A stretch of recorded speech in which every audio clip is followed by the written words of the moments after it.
Sanibonani molweni ndiyanamkela ku-TV ngesiXhosa. Lo ngumkabayi Zulu ongudadewabo kasenza ngakhona Zulu. Usibalisela ke ngeqhawe lethu elinguShaka. UShaka ke uvela enhlontwa ngabafana basengabafana abancinci bonke. Abafana ke bamntlonto bathi uligwala. Ebugwaleni bakhe ke bayambetha kodwa uye wazilwela bathi ke bamthatha bamchovela ngakwibubu lenyosi ebesenza ubusi. Ufake isandla sakhe ke yena kulo mthi unebubu lezonyosi waphuma nazo uphuma kwakhe nazo zininzi zigcwele isandla sakhe wathi yena uyingwe ulibhubesi uyindlovu watshe thatha ezonyosi ezigibisela kwabafana babe becela amaxolo ke ngibona bathi bebemdlalisa wabe sebagibisele ke ngenyosi babaleka.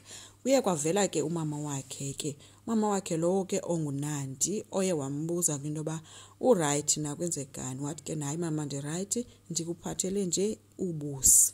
Wathatha kubusi umama wakhe evuyela bakhe limnandi lisweet kodwa wabezimgile ke inyosi esandleni. Unandi intombi kaMbhengi ezithembayo engoyiki kwanto noba ihamba neetshomi zayo iyakwazi uzijula nje emanzini endaweni eliliwa. Apho ke bathe besahleli babizwa ngobrother wakhe wamababuye.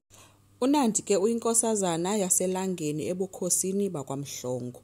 Unandi ke ungowalapha uyintombi endwebileyo futhi nje abonakala nje intombazana eziqineleyo. Ufikile ke kunina bembizile ufike semnika usiba alufumene emlanjeni kodwa ke unina uthe hayi makayolilahla.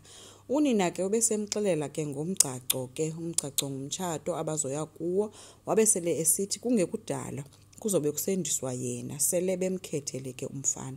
Khange imphathe kahle ke lento Unandi ebuza into bakanti thina singabantu besifazane kutheni lento singenokwazi ukuzikhethela amadoda. Unina uthe ke ingoba wena uyinkosazana kuthiwe ke bazokhatshwa ke ngutata uZungu ke. Unandi khange imphathe kahle ke nalento ngoba ethi akuyiwa mfazweni nje kutheni bezode bahambe nebutho elinguzungu. Wathi ke umama wakhe hayi kukhona into ethethwayo yoba kukhona onqeva bakhoyo apha phandle ngenxa yendlala ekhoyo ngoba kukhona imbalela ekhoyo ngapha ngenhla so kunyanzelekile bekhatshiwe. Lo nguzwide Ndwandwe sisiqhwaga ke esikhulu ngenxa yembalela yena nomata bakhe bahambe betshisa imizi yabantu batsho bathathe neenkomo zalolali. Babulala kwandoda eke yeza izobabuza ngenkomo zayo. Ukhona kutata bambuleleyo nabanye. Intombi ke zaselangeni ke zisendleleni eya emendisweni zihamba zincokola zihamba notata uZungu. Zithi ke azisakwazi ukulinda kude kube ngokaNandi ngoba le azotshatiswa nayo indoda kuthiwa inesisu esikhulu kwaye ilungile. Bayayilinganisa ke naxa ihamba uba ihamba kanjani ngoba kuthiwa inesisu esikhulu. Unandi ke yena uthe hayi iyotshata nesithunzi sakhe lo mntu nothi yena. Bathe ke besesendleleni kwavela abafana abaculayo besuka ukuzingela bephethe inyamakazi.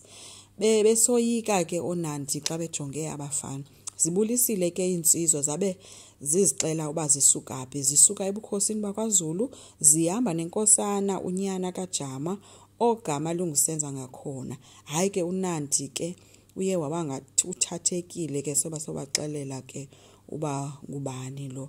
Wabe setshilo ke noZungu ke uba sihamba nathi nenkosazana Unandi mabasuke endleleni badlule. Uvumile ke usenza ngakhona obethathekile yena kuqala nguNandi.